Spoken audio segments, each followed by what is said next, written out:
Olá, tudo bem? Que alegria estar aqui para participar com você de uma semana incrível e especial. Está começando agora a programação da Semana Santa e o tema geral, você já sabe, restaurados em Cristo. Eu tenho certeza que muita coisa boa vai acontecer a partir de agora. Prepare o seu coração, reúna a sua família, esteja preparado, porque nós vamos abrir a Bíblia Sagrada para falar de coisas tão especiais que seguramente vai fortalecer a sua fé, a sua caminhada e, sobretudo, preparar você para a grande volta de Cristo Jesus. Bom, para a gente começar então esse assunto, deixa eu me apresentar. Meu nome é Luiz Gonçalves, eu sou pastor da Igreja Adventista e também apresentador do programa Arena do Futuro da TV Novo Tempo. Agora, nós vamos fazer uma oração e em seguida vou abrir a palavra de Deus. Oremos. Querido Pai Celestial, estamos iniciando uma semana especial. Abençoa-nos agora ao meditarmos na Tua palavra. Abençoe essa pessoa que está ligada, acompanhando esse tema comigo, em nome de Jesus. Amém. Amém. Eu espero que você tenha uma Bíblia aí para acompanhar comigo. Caso você não tenha, preste bastante atenção que você vai entender da mesma maneira. Ok, o texto de hoje está no livro de Lucas e o tema que eu vou apresentar agora é muito curioso. Chama Aplausos da Multidão, Lágrimas do Rei. E tem a ver com o Domingo de Ramos, que é tanto falado e tanto comemorado, especialmente no Brasil. Bom, o texto é Lucas capítulo 19 e a partir do verso 36, que diz assim: Indo ele, estendiam no caminho as suas vestes, e quando se aproximava da descida do Monte das Oliveiras, toda a multidão dos discípulos passou jubilosa a louvar a Deus em alta voz, por todos os milagres que Jesus tinha feito e que eles tinham visto, dizendo: Bendito é o Rei que vem em nome do Senhor, paz do céu e glória nas maiores alturas. Ora, alguns dos fariseus lhe disseram em meio à multidão: Mestre, repreende os teus discípulos.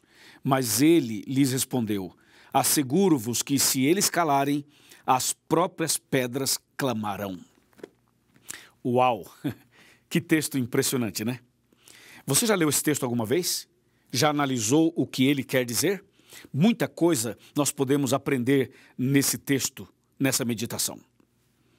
Jesus, quando esteve aqui na Terra, fez coisas extraordinárias. E entre essas coisas extraordinárias, Jesus se misturava com as pessoas, sabe?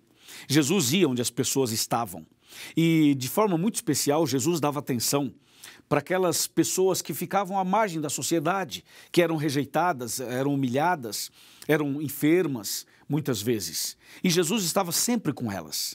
E isso chamava a atenção de todo mundo, inclusive das autoridades. E a popularidade de Jesus crescia cada vez mais. Jesus, por exemplo, curou o cego, curou o paralítico, curou uma pessoa que era muda e surda. Jesus curou, por exemplo, leprosos. Jesus libertou prostitutas. Jesus fez coisas assim, espetaculares, incríveis mesmo.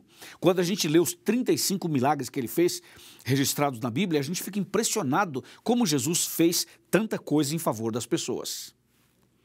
Então Jesus era querido e amado por essas pessoas e era admirado por todos. Jesus parece que tinha doce, sabe? Onde Jesus estava, as pessoas queriam estar perto dele, queriam tocá-lo, abraçá-lo, queriam escutar as suas mensagens. Jesus realmente atraía as multidões. Isso era algo que chamava muito a atenção de todo mundo daquele tempo e chama a atenção até os dias de hoje. Depois de um tempo, Jesus então chega ali a Jerusalém e acontece uma coisa muito assim inesperada, uma coisa muito impactante. Jesus monta num animal, num jumentinho, e Jesus então entra em Jerusalém e ele é aclamado como o Rei dos Reis, ele é festejado, ele é adorado, ele é aplaudido. As pessoas resolveram fazer um tipo de uma homenagem, de um reconhecimento, de uma glorificação a Jesus. Só que tudo isso que aconteceu com Jesus na entrada triunfal ali, nesse momento especial, as pessoas colocaram no chão ramos, roupas, colocaram uma série de objetos, preparando o caminho para que Jesus pudesse entrar montado no jumentinho. Mas o que impressiona bastante era que aquelas pessoas que estavam fazendo isso eram pessoas na visão da sociedade, assim, eram pessoas consideradas impróprias, entre aspas.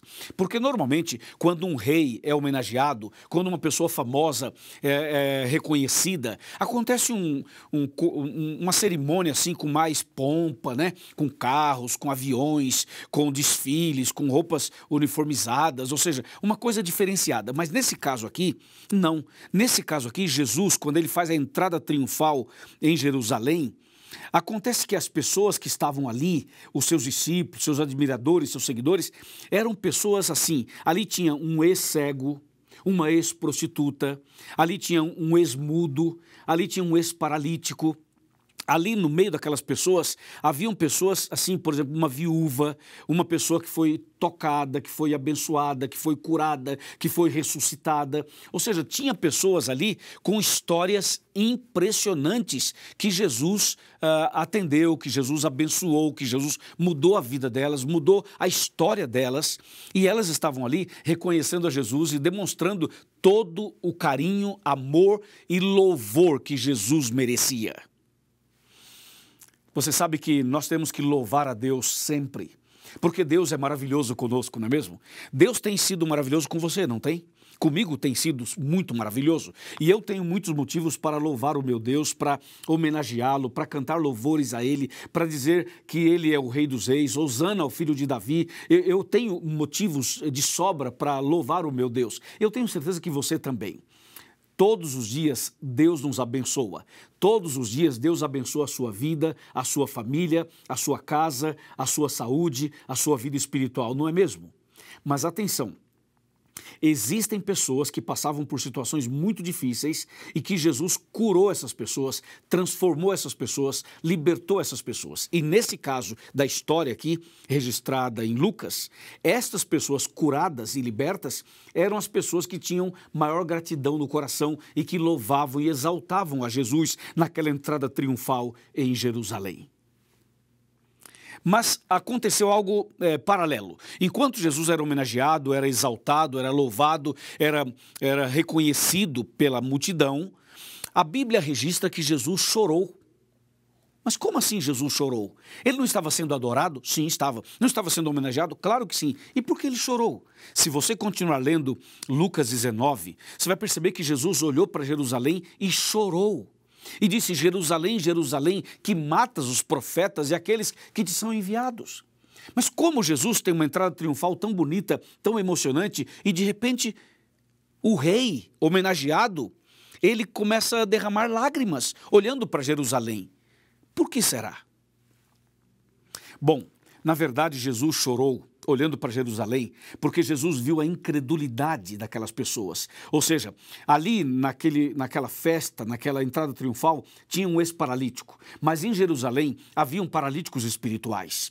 Ali na homenagem a Jesus, no louvor a Jesus, na festa de Ramos ali, havia, por exemplo, um ex-leproso. Mas em Jerusalém haviam leprosos espirituais. Deu para você entender? Ou seja, Jesus chorou por ver a incredulidade, por ver a falta de fé, por ver a rebeldia, por ver a frieza, a indiferença de Jerusalém. Enquanto Jesus passava por essa entrada triunfal, sendo homenageado, louvado, exaltado pelas pessoas simples, humildes, que foram curadas, ele chorava pela rebeldia do seu povo que estava ali em Jerusalém. Que terrível, né?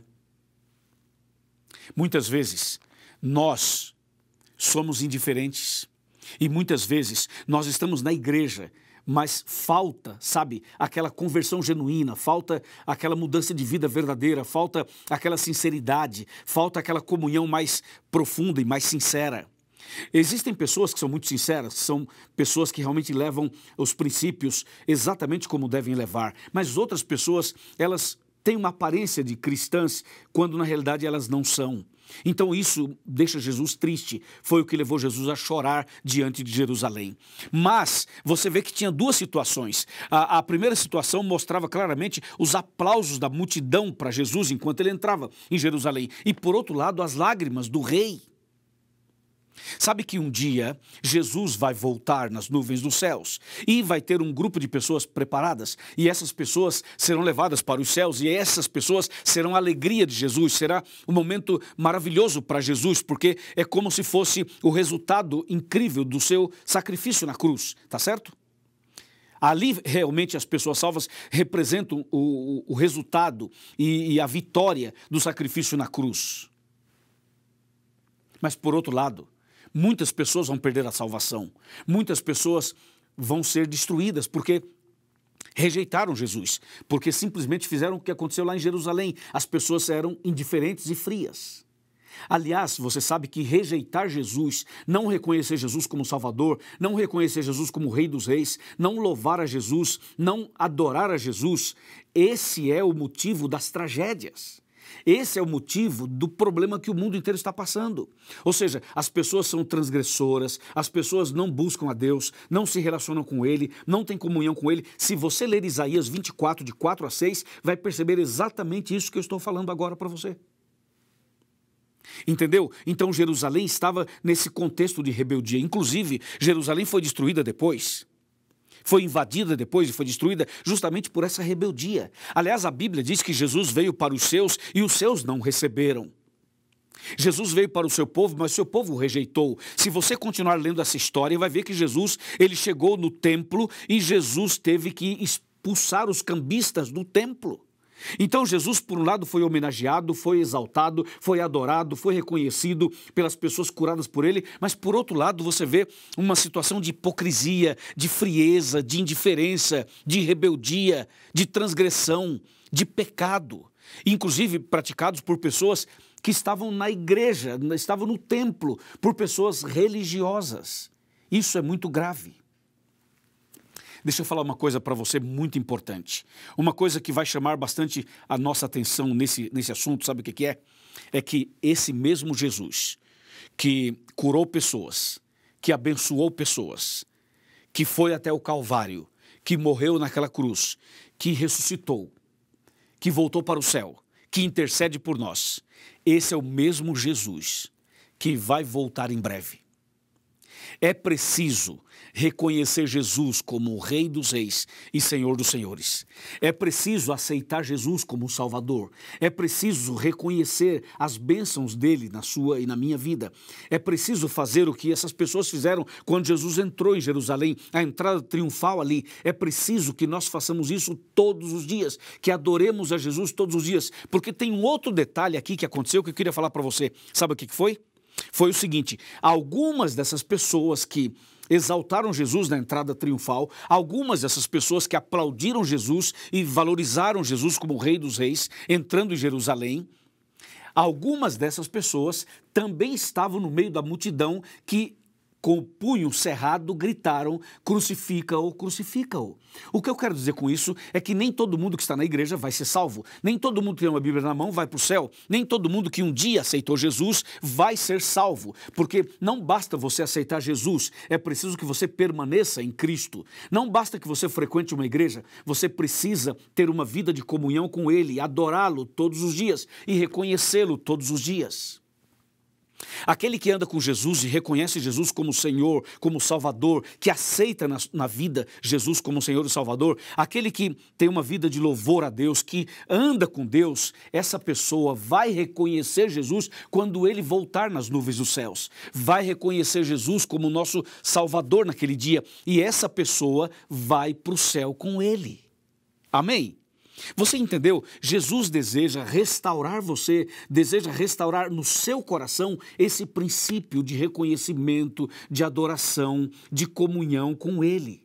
E eu quero convidar você hoje a vir comigo para essa jornada, para essa caminhada durante toda a semana. Amanhã teremos um outro tema importante e cada dia dessa semana teremos um tema importante e um tema está ligado ao outro. Nós vamos crescendo, crescendo e você vai ver que no final a nossa vida será restaurada em Cristo. Cristo vai restaurar a sua vida, o seu coração, a sua casa, a sua família. Jesus vai abençoar você como Ele abençoou aquelas pessoas que foram curadas e depois essas pessoas foram e exaltaram e louvaram o nome dEle. Esta semana Jesus quer fazer isso na sua vida, na sua casa, na sua família. Amém? E para Jesus não existe impossível. Não existe impossível para Jesus. Aquilo que para você é impossível, para Ele não é. Ele tem poder para curar, poder para perdoar, poder para restaurar, poder para reconciliar. Ele tem poder para fazer em você e através de você coisas que o ser humano jamais poderia imaginar. O que você precisa fazer hoje é crer nele, abrir seu coração, entregar sua vida para Ele e confiar plenamente nele. Então hoje eu termino a minha fala dizendo o seguinte: número 1, leia a Bíblia todo dia. Número 2, ore, converse com Deus todos os dias. Número 3, cante louvores a Deus todos os dias. Número 4, transforme a sua casa num ambiente de oração e de adoração. Faça da sua casa aquele ambiente por onde Jesus passou ao entrar de forma triunfal em Jerusalém. Faça isso. E mais, seja obediente aos princípios da Bíblia. Guarde os mandamentos de Deus. E dessa maneira, com seu coração aberto, entregando sua vida a Jesus, você será restaurado em Cristo Jesus. Amém? Você aceita? Vamos fazer isso? Vamos andar dessa maneira? Vamos dar esses passos que Deus deseja que demos? Se você concorda comigo, levante a sua mão. Se você concorda, vou repetir, se você concorda comigo que precisa ler a Bíblia todo dia, orar todo dia, cantar louvores a Deus todos os dias, adorar a Deus todos os dias, entendeu? Transformar sua casa num local de adoração a Deus. Se você deseja ter uma vida de obediência a Ele, abrir seu coração, deixar Jesus entrar na sua vida e fazer uma mudança total, se você deseja isso, levante a sua mão. Levante a sua mão dizendo: pastor, eu concordo com isso, eu creio nisso, eu aceito isso, porque eu quero ser restaurado em Cristo. Se você assim deseja, levante a sua mão e feche os seus olhos, porque eu vou fazer uma oração por você agora. Oremos. Querido Pai Celestial, muito obrigado por essa mensagem, muito obrigado porque Jesus é maravilhoso, muito obrigado porque Jesus toca o nosso coração, muito obrigado porque Jesus quer entrar em nosso coração, porque Jesus deseja mudar nossa vida.